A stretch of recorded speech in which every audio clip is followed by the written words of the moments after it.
Welcome into Making Sense, and today we have with us Richard Shinbaum. We did an interview with him about 2 weeks ago, and this is the second half of that interview. So let's get into our interview with Richard Shinbaum on Making Sense. A lot of organizations and a lot of businesses have been running ads that say, look, we're going to give you lack of a better word, a grace period to make the next payment. Maybe you don't have to make that payment this month. If it's a legitimate business, that's fine, except for the fact they're just giving you a grace period. They're not making it go away. Right. Basically, I talked with a representative of a major bank out of Charlotte, and their idea is they would rather lose, say you have a $2,000 loan. Right. They would rather lose $80 in interest than lose $2,000. Absolutely. So basically what they've done is they flipped the debt payment schedule to the back end in order to keep the client, to keep the customer.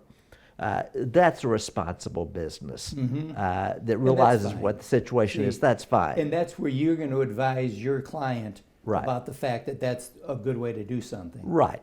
The other thing that's happened is automobiles have been, now you can not make a payment for 90 days and 0% interest.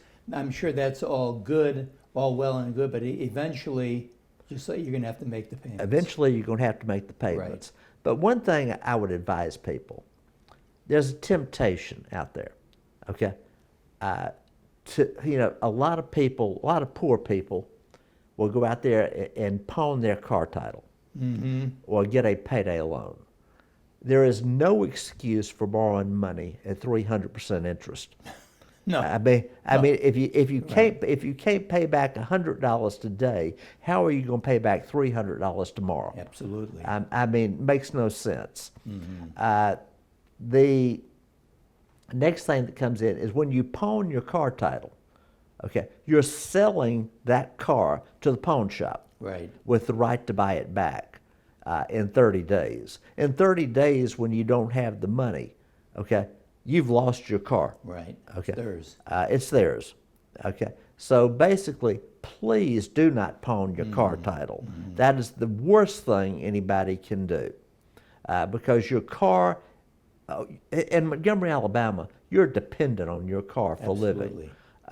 So basically, don't pawn anything. Don't pawn your car title. When you pawn something, you're selling it. Absolutely. There are legitimate needs for a pawn shop, but not for car titles. Amen. Now, we come down, people ask, how do I stay out of trouble?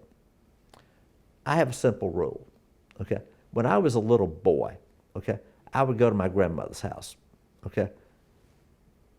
My grandmother was, didn't have a car, didn't have transportation, okay?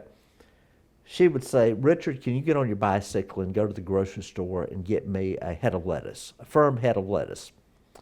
I would go get it, okay? When I got back, she had gone to the cookie jar, she had gotten 50 cents, she had given it to me, and when I got back, she'd hold her hand out for the change, and she'd go stick it in the cookie jar. It's important that everyone have a cookie jar. Yes.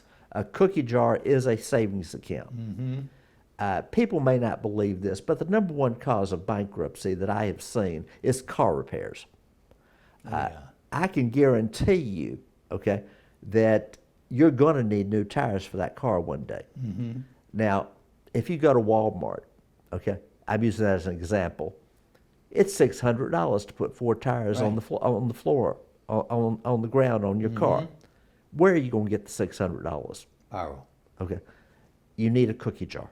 You need a savings account. Absolutely. Please go to the credit union and open a savings account and make a point of putting some money in that savings account each month until you get a month's income in savings. That's what the credit union's there for. They know what to do. You're establishing your credit when you put money in your savings account. Okay? Please go to your credit union. They're there for you. Open a savings account. That's a great piece of advice. Richard, thank you so much for all Great deal. this. And just as we were talking earlier, make sure that you make sound financial decisions, especially during these crazy times. As Richard said, face to face with somebody that advises you. Nothing on the computer, nothing over the phone. And we'll be right back right after this.